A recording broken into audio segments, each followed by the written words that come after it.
Test 5. You will hear a number of different recordings and you'll have to answer questions on what you hear.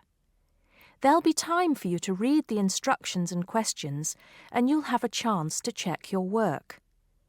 All the recordings will be played once only. The test is in 4 sections. At the end of the test, you'll be given 10 minutes to transfer your answers to an answer sheet. Now turn to Section 1. Section 1. You'll hear a woman complaining about an item she has bought. First, you have some time to look at questions 1 to 4.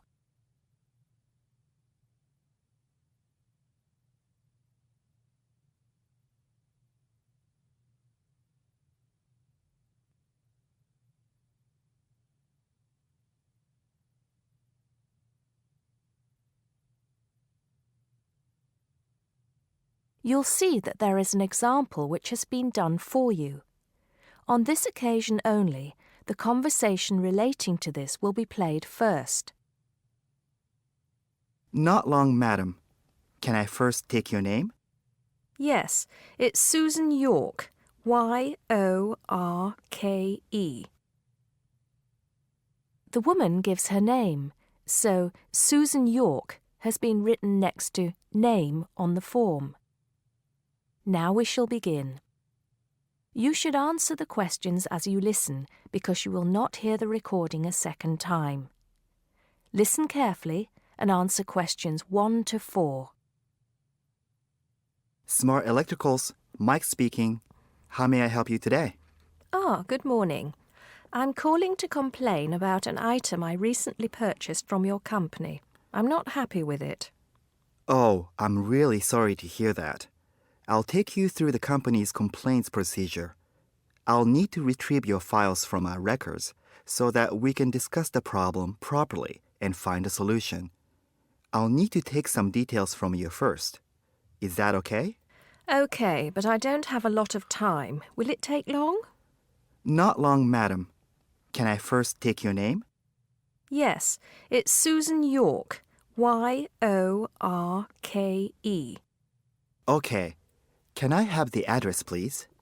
Yes, it's Flat 1, 25 Alpine Avenue. That's Alpine Avenue, Harchester. The postcode is HA6 5LD. Okay. Next. Could you give me your telephone number? Preferably one that we can call you on during normal working hours. Well, the home one is 01734 525 268. But you're only likely to catch me on that number in the evenings. I usually have my mobile phone with me during the day, though. It's probably best to take that number then. All right. My mobile number is 0781 233 452. And do you have the order reference number on you, by any chance? Well, I have the receipt that the camera came with in front of me. Ah, good. Which number is it? It's a bit confusing. It should be the 7-digit number on the top left corner of your invoice. Let me have a look. I need my glasses. Found it. It's DMX 8443. Thanks. Now, when did you purchase the item? Well, the camera was delivered last Monday, on the 1st of February. I ordered it online about 2 weeks before that, but I can't remember the exact date. If you have another look on the invoice receipt, the date should be there. Oh, yes. Here it is. January the 15th. Okay, I'll make a note of that. So, the item is a digital camera? Yes, it's the Aqua PowerShot model in silver. Thank you. Did you take out any kind of insurance when you bought it? Well, no, it was on special offer. I didn't need to pay any extra for the insurance because it came with a special 4-star policy. Well, it means you're fully covered for at least another 3 years. Before you hear the rest of the conversation, you have some time to look at questions 5 to 10.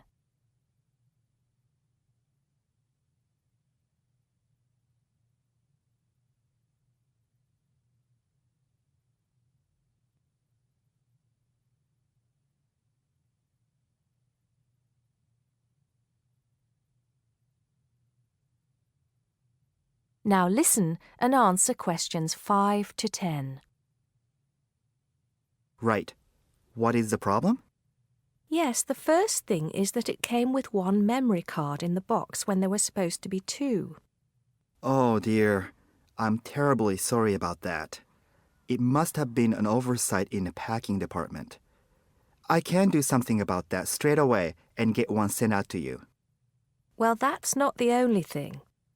I bought it as a present for my niece because she loves swimming. It said on the website that it was waterproof, but when she took it on holiday and tried to use it underwater, it got ruined because water got into the lens. You can imagine how disappointed my niece was. I certainly can. Were those the only problems? No, there was one other thing. It came with a case to protect it. When I opened the box to take the case out, I saw that it had a big scratch on it. We're really sorry about that. I can offer to have the camera repaired for you. In the event that it can't be repaired, we'll send you a replacement. I don't think so.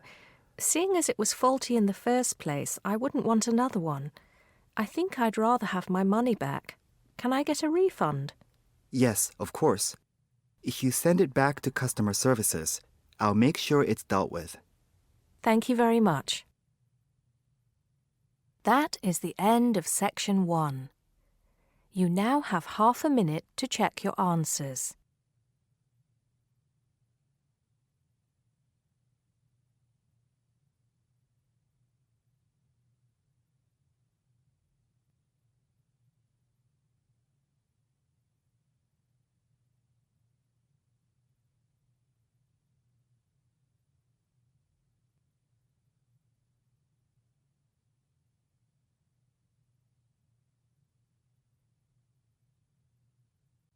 Now turn to section 2. Section 2. You'll hear a tour guide talking to a group of visitors about Bestley Castle. First, you have some time to look at questions 11 to 15.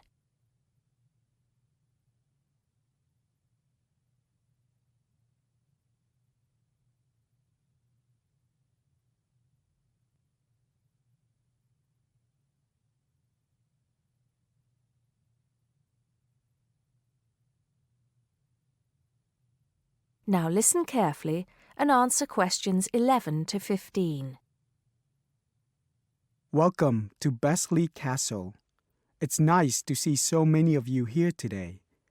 Before we go in, I'd like to tell you some information about the castle, the things to see and do, and the facilities available to you in the grounds. We'll do our best to make this a truly memorable visit. Now, the castle grounds are quite big, and we don't want you to get lost, so I'm going to give you an idea of the layout. At the moment, we are at the entrance, and immediately to our left is the Tourist Information Office. Go here if you need any questions answered. They'll be happy to help. And of course, behind the tourist office is the car park where the coach dropped you off, and it'll also pick you up from the same spot at 5 p.m. today. In front of us are the water gardens. If you stroll through, you get to the North Bridge, which is the entrance to Bestley Castle. Take your time and enjoy looking around the castle. There's a lot of history steeped in those walls. As you leave the castle via the South Bridge, you'll be greeted with the sight of roaming deer. During the day, there will be scheduled feeding opportunities where visitors can get involved. However, we do request that you do not feed the deer outside these times. To the right of the deer park is the Castle Museum, and behind that is our award-winning restaurant. It's a relatively new addition to the castle grounds, but is fast gaining a reputation for its food. Alternatively, you can choose to dine in the picnic area on the other side of the deer park. It's perfect for the family as it's next to the kids' play area and homemade ice cream hut. We hope that on your way out, you'll pop into the gift shop by the exit for something to remember us by. Before you hear the rest of the talk, you have some time to look at questions 16 to 20.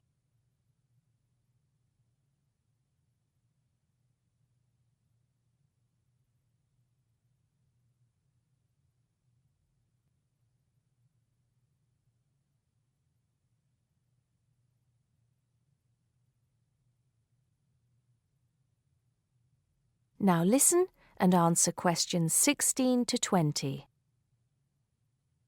Admission to the grounds is free for all. That includes the museum, gardens, and picnic area. There is an admission fee for the castle, which is £6.50 for adults, with a 10% discount for students and retired people. Children under the age of 16 pay half adult price, and under 8 go in free. There are many spectacular events throughout the year, and for most of them, there's also an admission fee. As these events are in high demand, it's a good idea to book well in advance. Some of the exciting events planned for this year are the Summer Medieval Festival, where you can watch old-fashioned nights and experience a feast in the halls of the castle, as if you were a guest of King Henry VIII himself. There are several concerts planned this year too, including a rock concert at an admission price of £10 per person and a special jazz concert which is free to the public. I'm sure you'll agree that all tastes and ages will be satisfied. One scary but extremely popular event is the annual Haunted Castle event at the end of October, where the castle comes alive at night. Why don't you come along if you're brave enough? Another sight to see is the fantastic firework display on November 5th, and the cost of that includes refreshments. We also have a long tradition of raising money for charity. The charity event held every year on the first day of May will this year be an archery contest. Entrance is free, but donations are certainly welcome. This year, we'll be collecting money on behalf of a charity for elderly people, Age Concern. Just in case you can't remember all of that, you can pick up a leaflet showing the timetable and prices for all events from the Tourist Information Desk. You can also go online to get this information from our website. That is the end of Section 2. You now have half a minute to check your answers.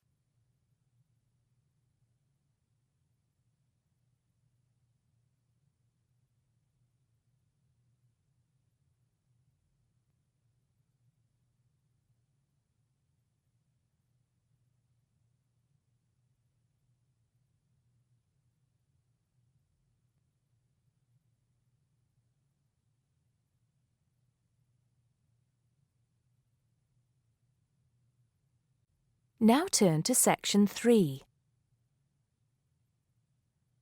Section 3. You'll hear 3 university students talking about a presentation which one of them has to give. First, you have some time to look at questions 21 to 24.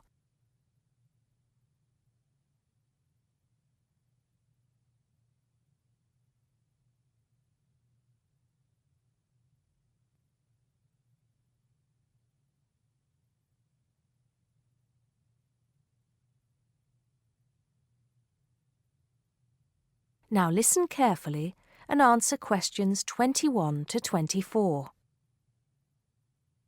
Hi, Joe. Hi, Isabel. Hi, Paul. Oh, hi, Paul. I've heard you've been stressing out about your presentation on art. I am. Are you still going to talk about the different types of art? Yes. Well, I was planning to, but there's so much stuff on the subject that I'm finding it difficult to to put it all into one short presentation. Huh. I usually have the opposite problem. There's nothing worse than going blank, forgetting your words in front of a group of people. Well, the problem is that I don't know how to organize what I want to say in the presentation. Well, you know everything there is to know about the subject. It's just a question of selecting what you want to talk about. Well, there's a lot to discuss about the different periods in art. That's a good way to start. Then you can bring in how specific types of art were popular in each period. Yes, like how sculpture was popular in the classical period and paintings were popular in the Renaissance period. And how now a wide variety of media are used to create modern art. As long as you keep it concise, because it's a large area, there are so many periods and movements in art, and you don't want to just list them one by one. I agree. An explanation of the movements and periods in art wouldn't be too long. You're right. I need to just pick out some key points. Just mention the periods quickly so that I can move on to the real topic of the presentation. Yes, the variety of art, like sculpture, paintings, installations. I have an idea. Why don't you prepare a timeline to show to the class? That would be a nice visual, and it would focus your ideas so you don't get too sidetracked. Great idea. It would certainly cut down on time. Right then, where are we? You'll begin with a very short introduction to the historical periods of art. Then, you'll talk about popular types of art within these periods. That's sorted. Maybe you could also mention some key works of art in each period, like the Venus de Milo statue or the Scream by Edvard Munch, and give some interesting facts on them. That's not a bad idea, because it does give people a frame of reference when I talk about specific kinds of art. After giving a historical context, I should really talk about different forms of art, shouldn't I? Yes, you should. After that, you can conclude with a question on what is considered to be art. Now, that would be really interesting. Yes, comparing the traditional views of art with modern views. Exactly. I think I'll have a collection of pictures, including famous pieces of art from classic to modern, projected on the wall, like the Mona Lisa, and some pop art, and ask people whether they think it's art or not. Before you hear the rest of the conversation, you have some time to look at questions 25 to 30.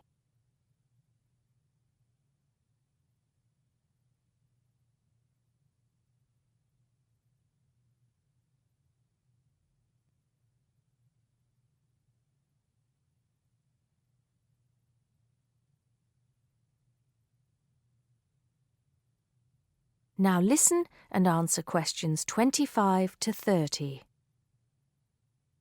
Showing some famous works and asking people what art is would certainly lead to discussion in the room. People's appreciation of art is so subjective, and it comes down to taste. That's what I'm hoping for, some disagreement to liven up the presentation. And you could stick in some really controversial ones like graffiti and modern art installations in between pieces of art that are universally accepted, like the work of the Renaissance painters. Sounds good to me. I have to say, I really don't understand some modern art myself. There was one recently that was just a pile of rubbish. It doesn't require much skill to create, does it? And what does it mean? There's no point to it. Actually, Joe, I like some modern art. It makes you look at the world in a different way. Artists now have the freedom to express themselves completely. Yes, but there is an idea now that anything can be art. I've heard of paintings being sold for large sums of money, which have been done by small children and animals. Now that's ridiculous. Oh, you could find one of those paintings and put it in your presentation, couldn't you, Paul? That would really be interesting. Well, Paul, what do you think? I like it. Just thinking. I'll need to do some more research to find pictures for the slideshow. Yes, We can help you, can't we, Joe? Of course. If you go to the Fine Arts section of the library, I'm sure you'll find everything you need.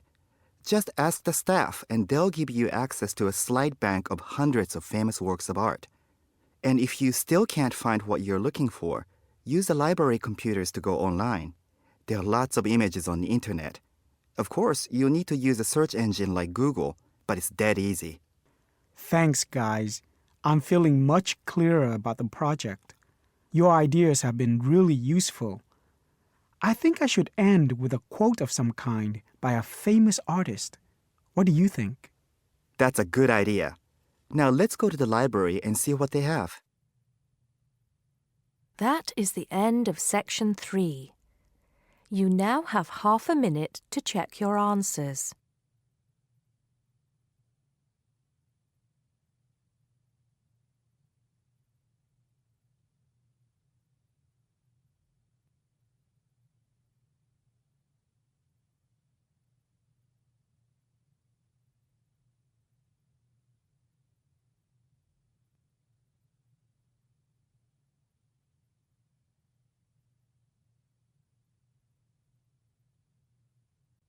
Now turn to section 4. Section 4. You'll hear a lecturer talking to students about languages. First, you have some time to look at questions 31 to 36.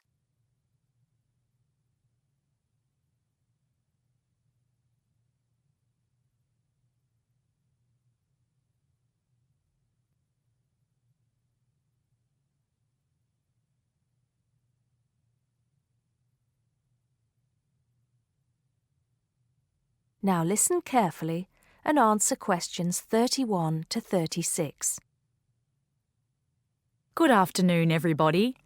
Today, in the first lecture on anthropology, we're going to look at languages and how they are disappearing fast and what effect that's having on people and the world as a whole. We hear so much in the news about the possible extinction of animal and plant species in the world. It's a sad thing that one day certain animals will cease to exist. But how many of you are aware that the world's languages are facing a similar threat? Believe it or not, there are currently more than 6,000 languages spoken in the world today, but experts believe that by the end of this century, this number will be reduced to half. And as each language dies, the culture and specialized knowledge of a community dies with it. The unique knowledge of the environment, local wildlife, plants, animals, and ecosystems, not to mention the cultural traditions of the people themselves, will become lost forever. In essence, each language is not just spoken or written words strung together. Language has the power to hold the entire history of a people.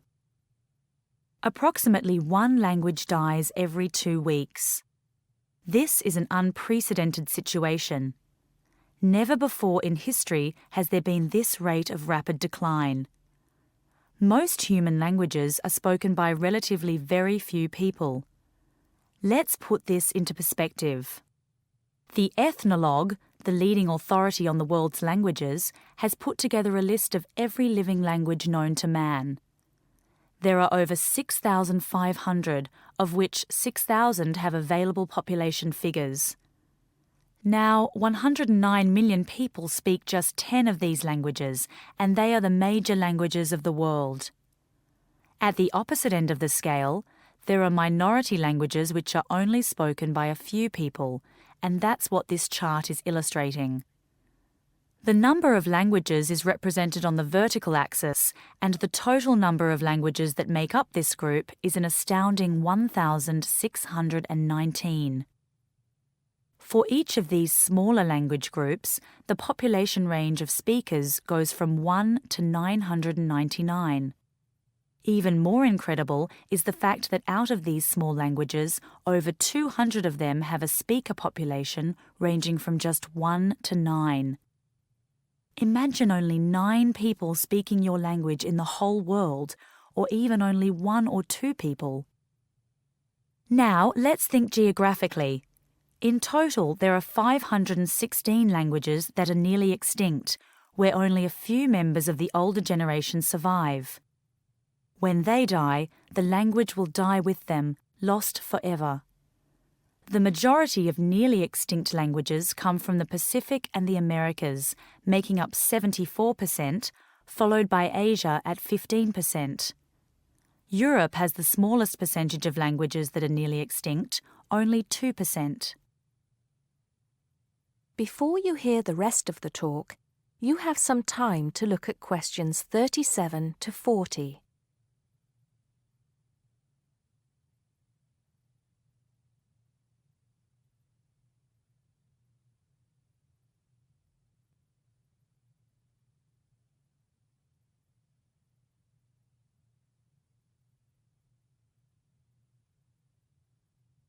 Now listen and answer questions 37 to 40. Entire languages which have survived for centuries are disappearing as we speak. But why is this happening now? There are several reasons for a language's demise. Globalization has made the world smaller, and technology has made it easier for people separated by vast distances to communicate in a common language, which further ensures the growth in economic status for such communities. Minority languages have given way to the main languages of global communication, like English. On a social level, speakers may feel the minority language to be old-fashioned and behind the times. Maybe even speakers are slightly embarrassed to speak the language of their forefathers, identifying more with an international language that brings with it improved economic status. Now, some do argue that a reduction in the number of world languages is inevitable, and anything to ease communication between nations is a good thing, and granted, there is a point to be made there, but what are the long-term implications of this? Consider this. Language, in both spoken and written form, is the vehicle for oral traditions to be passed down through generations. When a language becomes extinct, this link is broken and these oral traditions are lost. This has enormous implications for the identity of a community.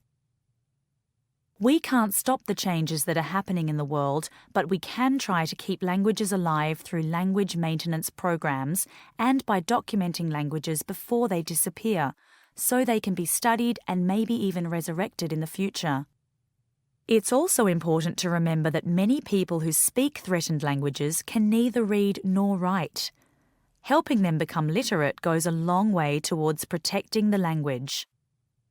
Preserving a language is not easy, but there have been exceptional cases where languages have been brought back to life.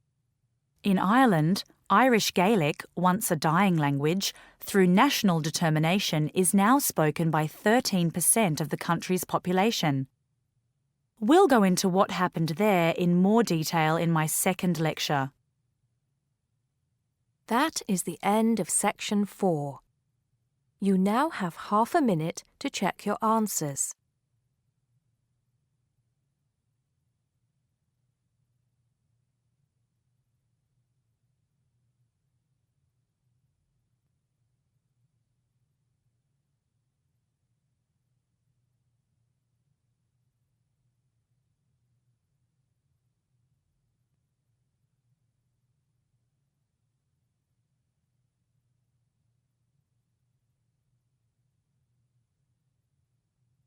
That is the end of the listening test. You now have 10 minutes to transfer your answers to the listening answer sheet.